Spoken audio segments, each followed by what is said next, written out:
The sun had barely risen over the distant planet of Zephyria when the alien queen, Vera, stood at the edge of her palace balcony, looking over the vast landscape below.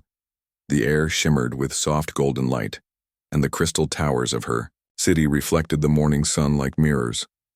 Despite the beauty around her, Vera felt a strange emptiness inside.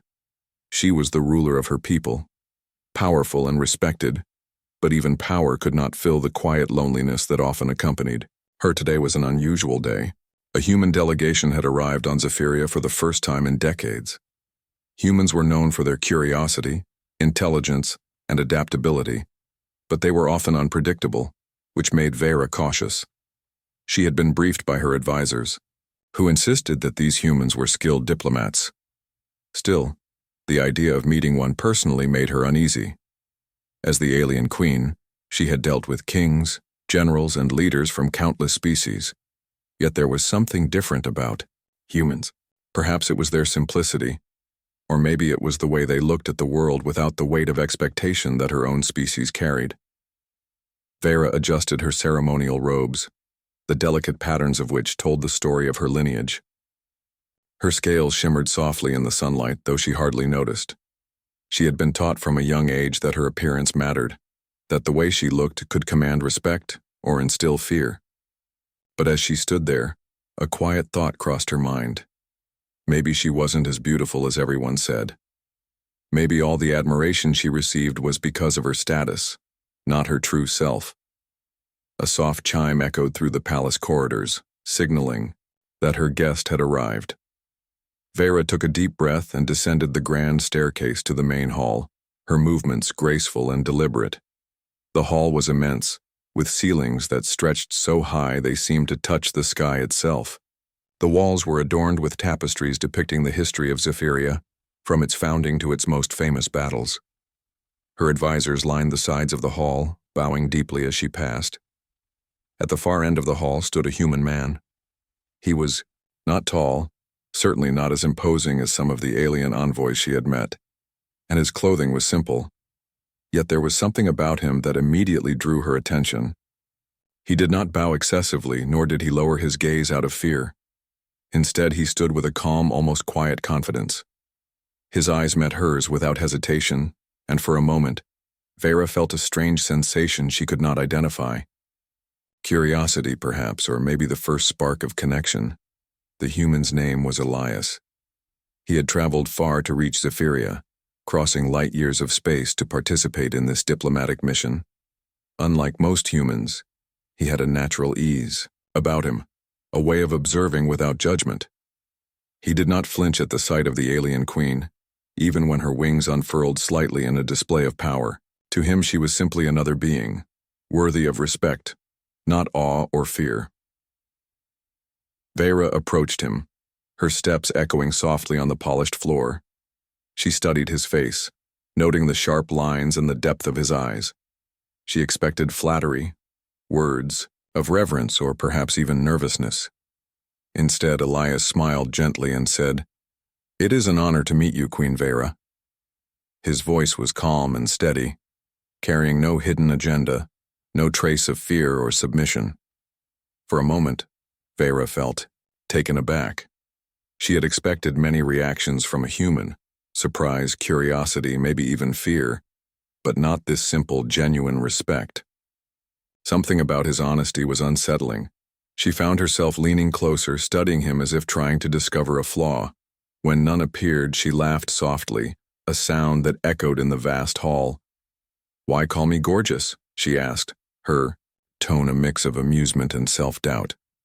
"I am ugly." Elias tilted his head slightly, considering her words. His smile never faltered. "I don't think you're ugly," he replied simply. "There is something about you, something that draws attention without trying." Vera blinked, caught off guard by his response. No one had ever spoken to her like this. Her advisors would have advised her to dismiss him, to remind him of her status. But Elias did not care about titles or appearances. He saw her, truly saw her, and for the first time, she felt a strange warmth inside, a feeling she had never experienced before in the presence of someone so ordinary, yet so extraordinary. The conversation continued as they walked through the palace gardens. The gardens were vast, filled with exotic plants that shimmered with colors humans could barely name. Water flowed in crystalline streams, and delicate creatures with translucent wings flitted among the flowers. Vera spoke little at first, letting Elias guide the conversation with his questions. He asked about her world, her people, and the challenges she faced as a ruler. Each question was thoughtful, showing that he cared about understanding her world, not judging it. Vera found herself laughing more than she had in years.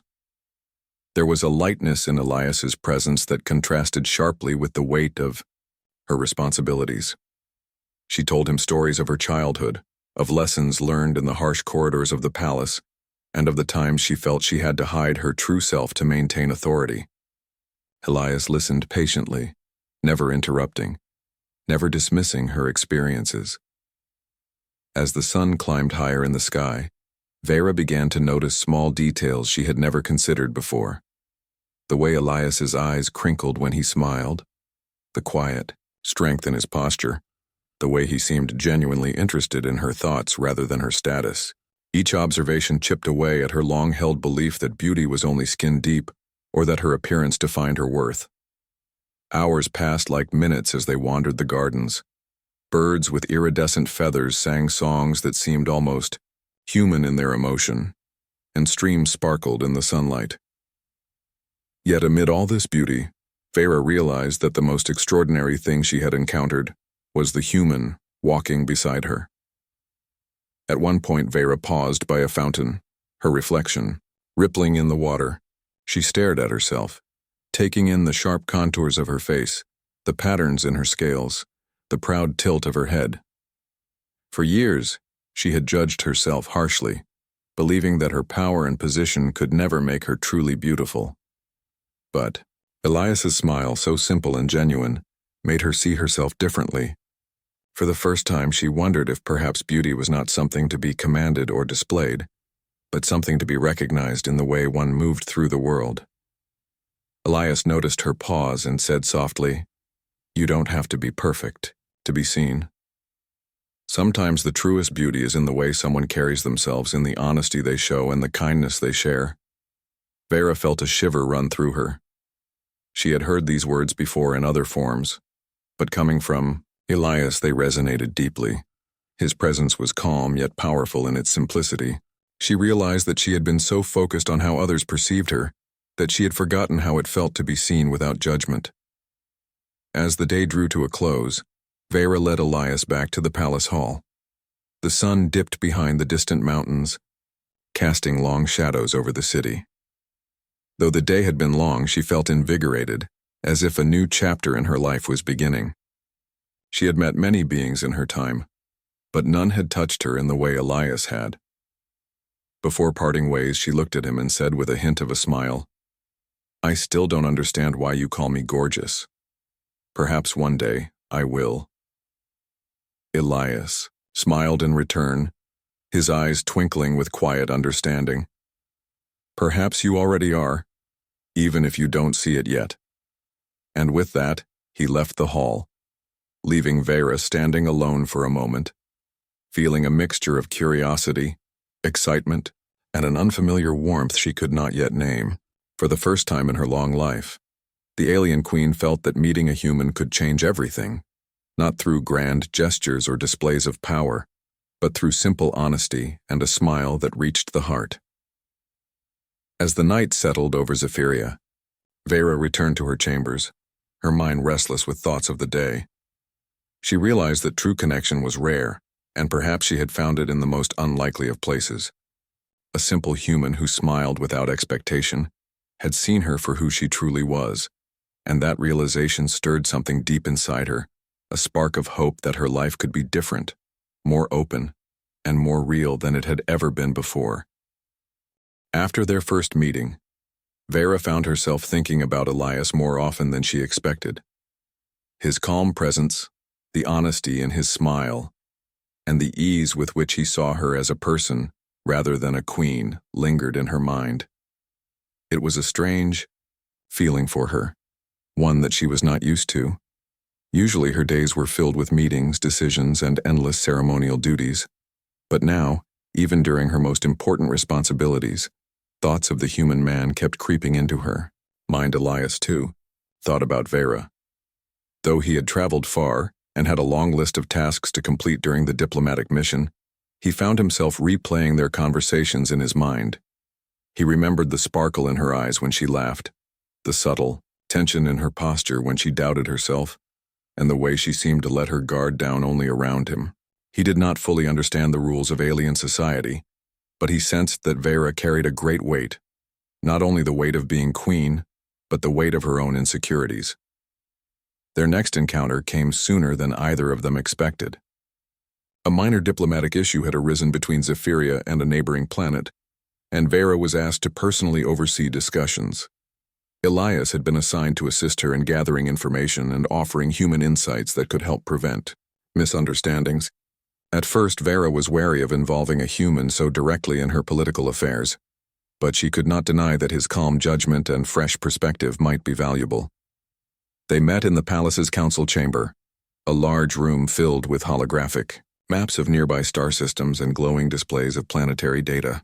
Vera's advisors watched silently from the sidelines, curious about how a human would interact with the queen. Elias, however, ignored their stares. He focused entirely on Vera, asking questions in a soft but confident voice. "What do we know about their recent actions?" he asked. "Are there any patterns in their behavior we can anticipate?" Vera studied him as he spoke. Humans were known for their adaptability and problem-solving, but what impressed her was his patience. He did not rush to conclusions. He listened carefully, considered every piece of information, and presented his ideas calmly. Vera realized that she had never met someone who treated her as an equal, even if he was technically her subordinate in the mission. Over the next few days, they worked closely together. Vera was often surprised by how natural it felt to have Elias at her side. He did not bow excessively or act fearful of her royal status. Instead, he treated her as a partner, someone whose ideas and opinions mattered as much as his own. In return, Vera began to share more about herself. Stories of her childhood, lessons from her early training, and even moments of doubt and fear she had never revealed to anyone else. One afternoon, they walked through the palace gardens again. The air was warm, and the sun cast a gentle glow over the crystalline flowers. Birds with radiant feathers sang in harmony, their songs creating a serene melody that filled the space.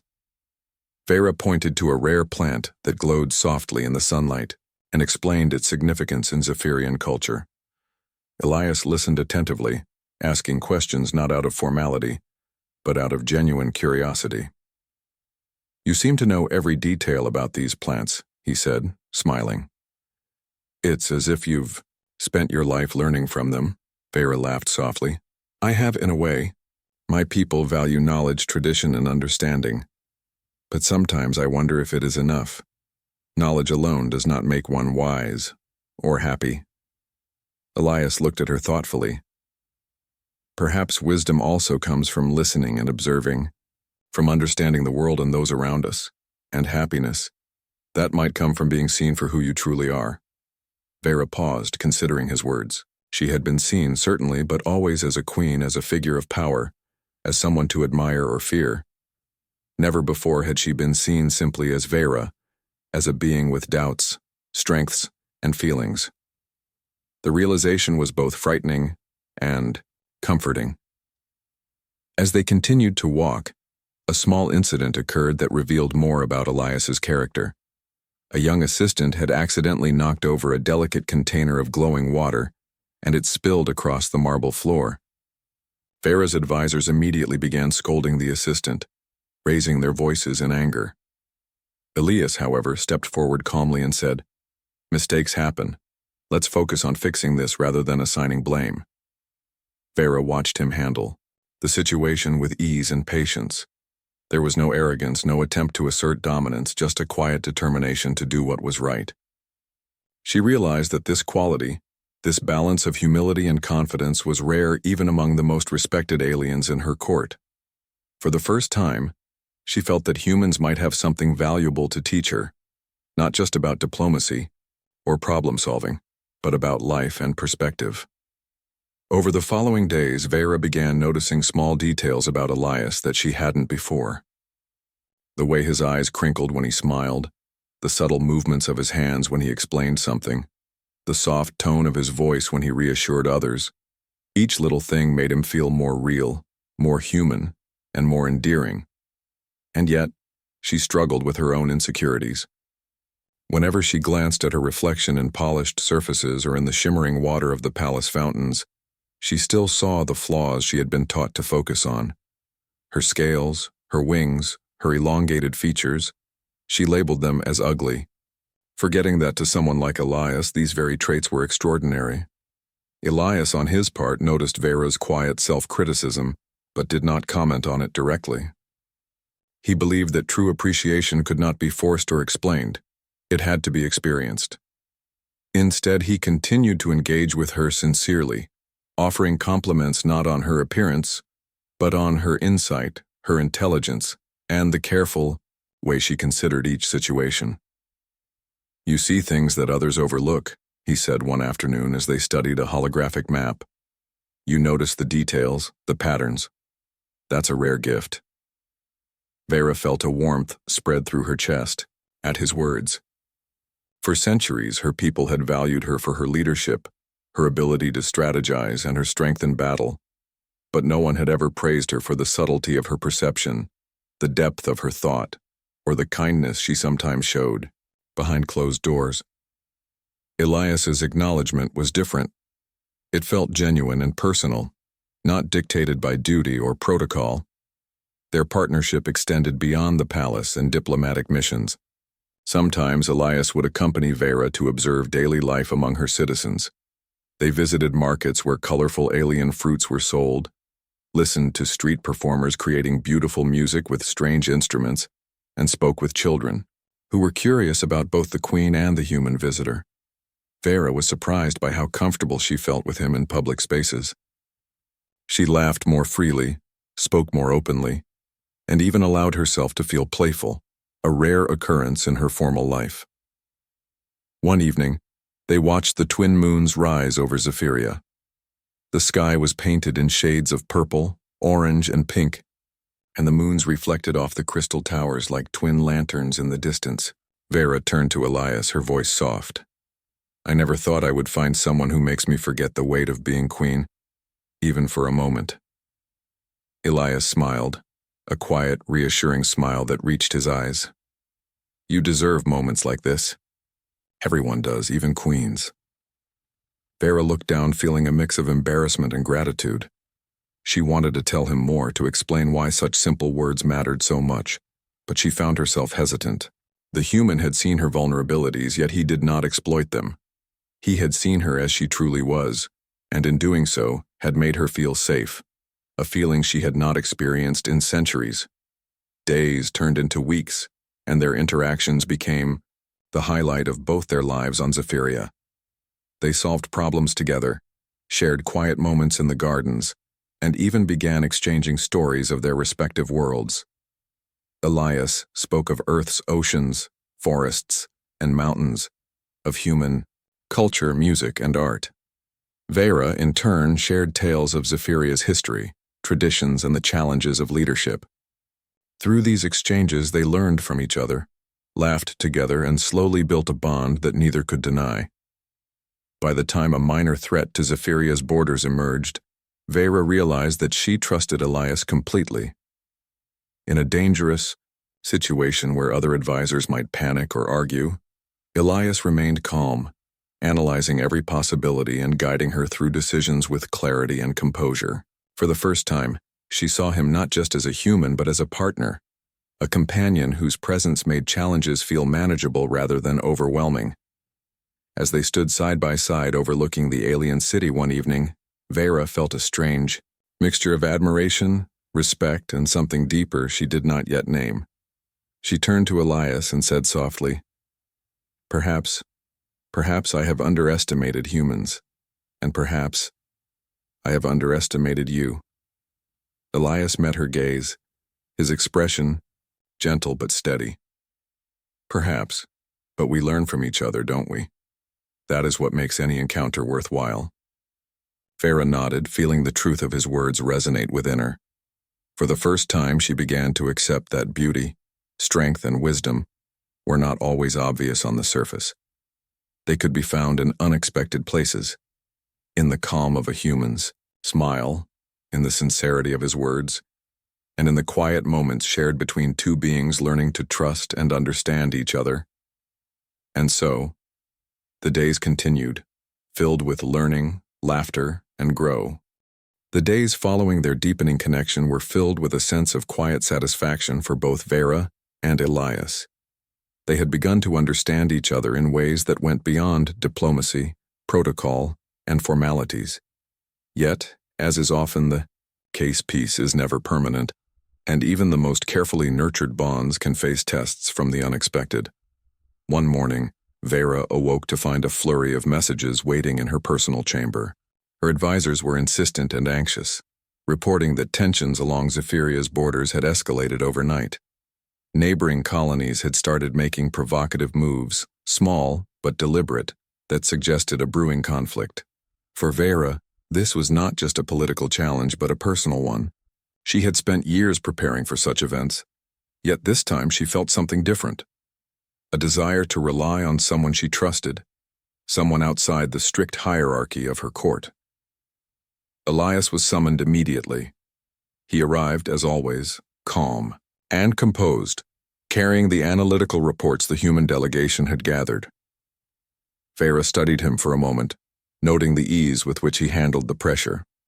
While her advisors rushed and argued, Elias quietly laid out the facts, highlighting potential outcomes and suggesting steps to de-escalate the situation. "You see a lot of details others overlook," Vera said, her tone revealing a mix of admiration and anxiety. "How can you remain so calm when everyone else is panicking?" Elias shrugged slightly, his expression gentle. "Panic doesn't solve anything. Understanding the facts and thinking through possibilities calmly, that's what matters."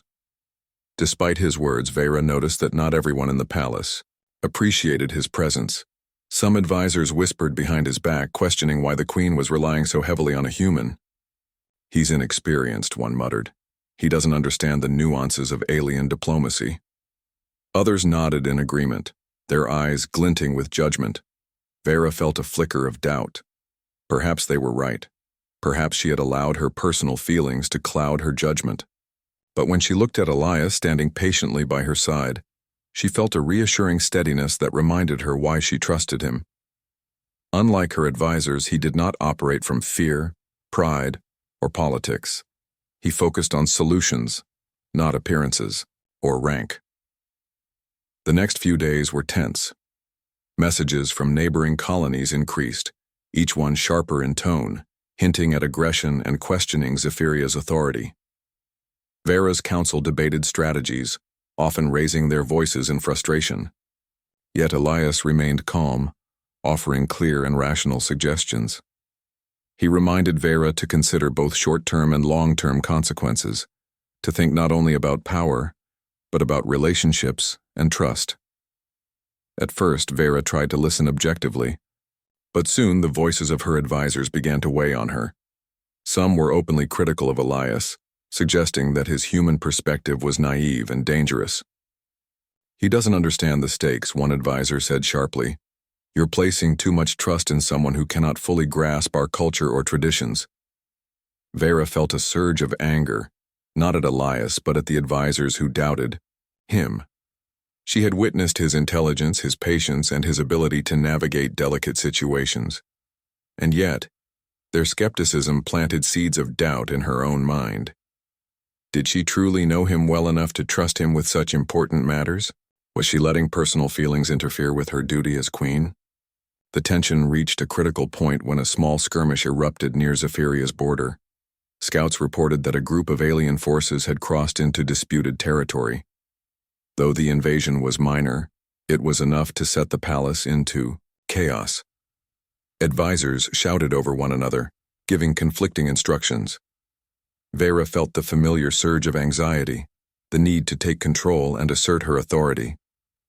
But in the midst of the chaos, Elias stepped forward.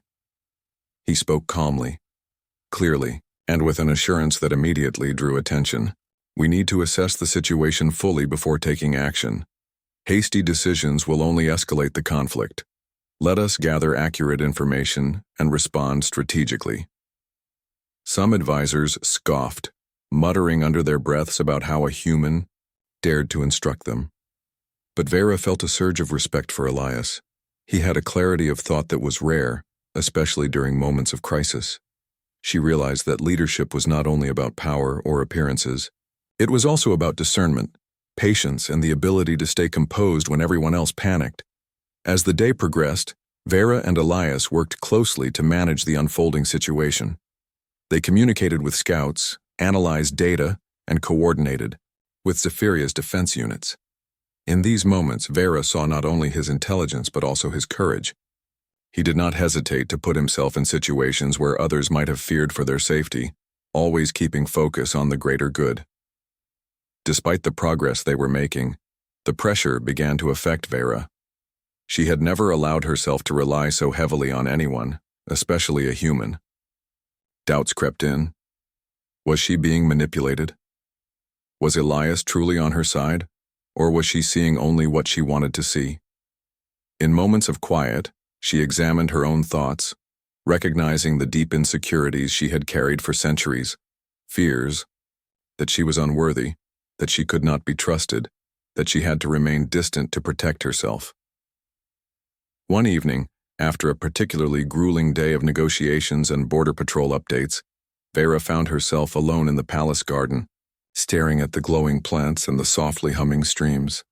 The air was warm, but her mind was restless. She felt vulnerable in a way she had not allowed herself to feel in years. The presence of Elias, though comforting, also reminded her of her insecurities. She had allowed herself to care about someone who was technically an outsider, someone who could see her imperfections. Elias appeared quietly, walking beside her without a word. He did not intrude on her thoughts, but simply matched her pace, allowing silence to fill the space between them. After a moment, Vera spoke, her voice soft but tense. "I don't know if I can trust you fully, or perhaps I don't know if I can trust myself." Elias glanced at her, his expression calm. Trust is not built overnight. It grows through understanding, through patience, and through shared experiences. You've already shown me trust by letting me work with you. That is a start. Vera nodded, feeling a small measure of relief. His words were simple, yet they carried weight. They reminded her that trust, like beauty or strength, was not something demanded or assumed. It was something nurtured and earned. The next morning brought more challenges. Another message arrived from a neighboring colony, this time more aggressive. Some advisors were ready to mobilize troops immediately, to respond with force before considering diplomacy. Vera felt the familiar tension in her chest, the pressure of responsibility pressing down on her. Yet she looked to Elias, standing quietly beside her, and found reassurance in his calm demeanor. Together, they devised a plan. They would send a small delegation to communicate directly with the neighboring colony, while simultaneously preparing defenses to ensure the safety of Zephyria's citizens. Elias suggested alternative approaches that combined strategy and diplomacy, ways to protect their people without unnecessary bloodshed. Vera saw the wisdom in his approach and felt a growing respect for his judgment. During the negotiations, tensions were high. The representatives from the neighboring colony were aggressive, making sharp demands and testing the patience of Vera's advisors. Some were tempted to respond with anger, but Vera, guided by Elias's calm advice, remained composed. She listened carefully, responded thoughtfully, and gradually the tone of the discussions shifted. By the end of the day, a tentative agreement had been reached. No one was entirely satisfied, but both sides had made concessions and the immediate threat had been neutralized. Vera felt a sense of relief, but also a deeper understanding of what had occurred. The crisis had tested her leadership, her judgment, and her ability to trust. And throughout it all, Elias had been a steady presence, offering insight, support, and reassurance, without arrogance or manipulation. That evening, as the moons of Zephyria rose over the palace, Vera found herself reflecting on the past weeks. She realized that she had begun to change, not dramatically but in subtle ways. She had begun to see value in patience over haste, in understanding over judgment, and in trust over suspicion. She had also begun to see that her perception of herself, of her appearance, her worth, and her place in the world, was shifting. Largely because of one human who had treated her as an equal and a friend, she sought Elias out in the quiet of the palace garden. He was tending to the soft glow of the plants as if he belonged there naturally. Vera approached him, her voice quiet but firm. "I've doubted myself. I've doubted you. And yet, here we are, having faced a challenge together. You've shown me something I did not expect." Elias looked up, his calm eyes meeting hers. "We learn from each other, Vera. Every challenge, every moment of doubt, is an opportunity to grow, and you've grown a great deal already." Vera felt a warmth in her chest, a mixture of gratitude, relief, and something deeper she could not yet name. She realized that the connection between them had become stronger, forged not just in shared experiences, but in the quiet understanding, patience, and sincerity that defined Elias. For the first time in a long while, she allowed herself to believe that perhaps things could be different, that perhaps she could be seen. The weeks following the border crisis passed with a delicate sense of balance. Vera found herself increasingly aware of Elias's presence in her life, not as a subordinate or advisor, but as someone who had begun to understand her in ways that no one else ever had. She noticed how he listened not only with his ears but with his eyes and heart, picking up subtleties she had long assumed were invisible. Yet, beneath this growing closeness, she still carried insecurities that she had learned to hide behind her royal authority. One evening, after a long day of meetings, Vera walked alone through the palace's inner courtyard. The courtyard was illuminated by glowing plants and softly humming energy stones. It was quiet, peaceful, and for a moment it felt as if the entire world had shrunk to the space between her and the soft glow around her. Yet the peacefulness did little to calm her mind. She thought about the recent weeks, the crises, the negotiations, and the quiet moments spent with Elias. And despite the comfort he provided, she felt a lingering fear, a fear that perhaps she was not enough.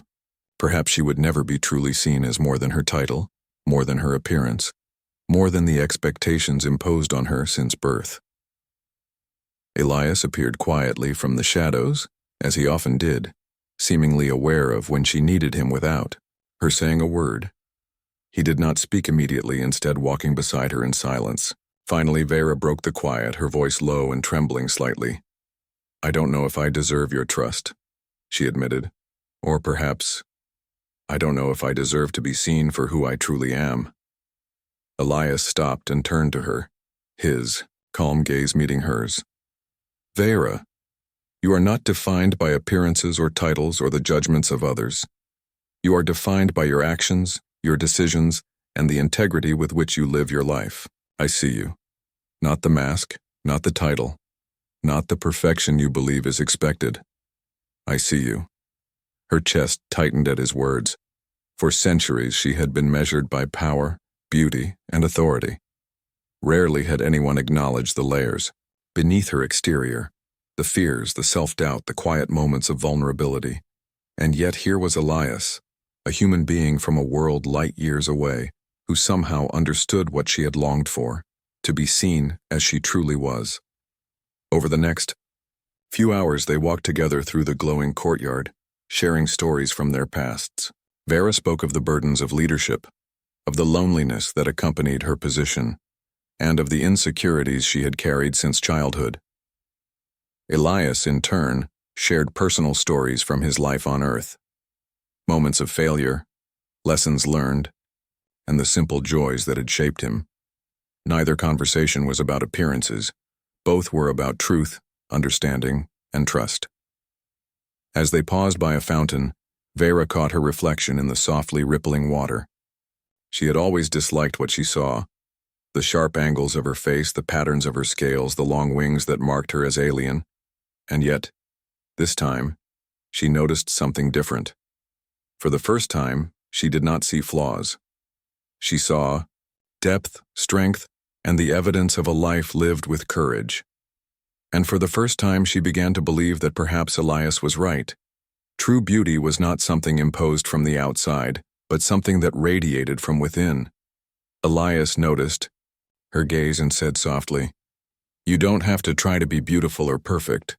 You already are remarkable because of who you are, not because of how others perceive you." Vera felt a warmth spread through her chest, a feeling she had not experienced in decades. His words, simple and unassuming, carried a weight far greater than any royal praise or public admiration she had ever received. She realized that she had spent her life chasing approval, only to discover that it was meaningless compared to genuine recognition from someone who truly understood her. The revelation was transformative.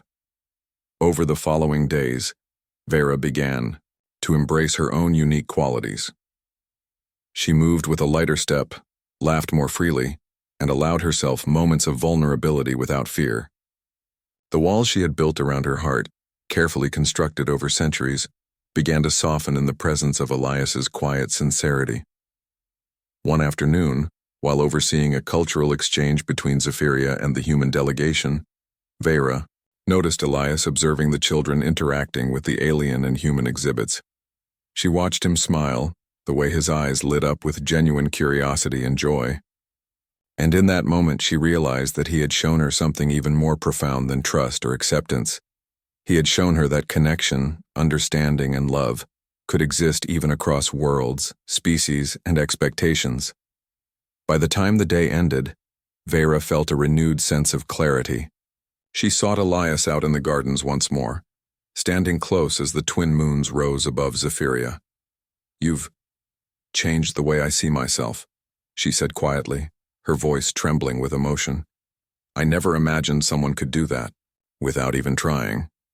Elias smiled gently. "You always had that strength, Vera. I only helped you see it." And with that, a new chapter began.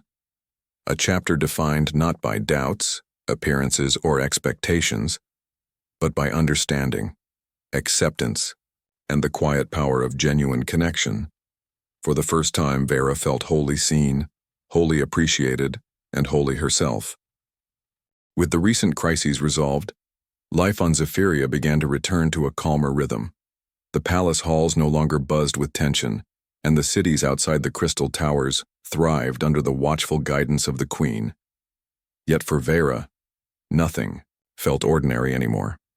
She had discovered something profound in her interactions with Elias, a sense of being understood, appreciated, and seen beyond the surface.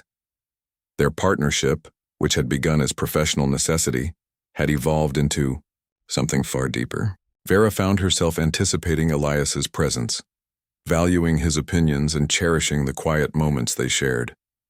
He, in turn, had come to admire her for her intelligence, courage, and the honesty she displayed when she allowed herself to be vulnerable. Together, they had weathered crises, celebrated small victories, and learned from each other in ways that transcended species or tradition. One evening, as the twin moons reflected off the palace towers, Vera and Elias walked together through the gardens. The glowing plants cast soft light across their path, creating a serene atmosphere. Vera felt a strange mixture of excitement and nervousness. For the first time, she considered speaking words she had long held back, words that reflected feelings she had only recently begun to recognize. "Elias," she said, pausing to look at him, "there is something I want to tell you. Something I haven't said before because I wasn't sure. Because I wasn't sure it was possible." Elias stopped and turned to her, his calm, steady gaze encouraging her to continue. "You can tell me anything," he said softly. Vera took a deep breath. "You've made me see things differently. About myself, about life, about trust. I've always thought I had to carry everything alone. That I had to be perfect, that my worth was measured by appearances or power. But you You've shown me that being seen, truly seen, is more valuable than all of that. And I want to be with someone who sees me for who I really am." Elias's expression softened, and a gentle smile spread across his face.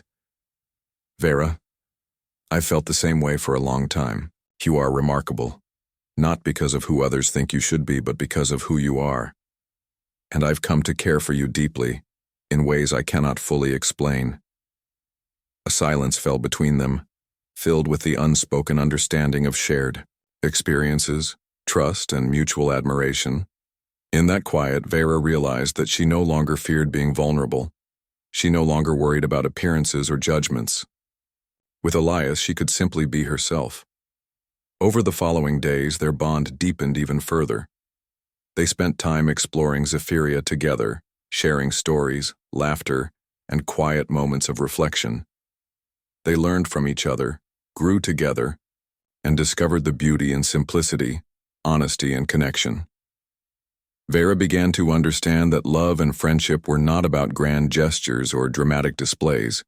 They were about presence, understanding, and the gentle affirmation of one another's worth.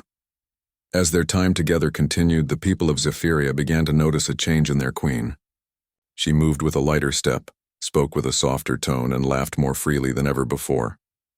Her advisors observed the transformation as well, noting that the queen's renewed confidence and sense of peace brought strength to her leadership.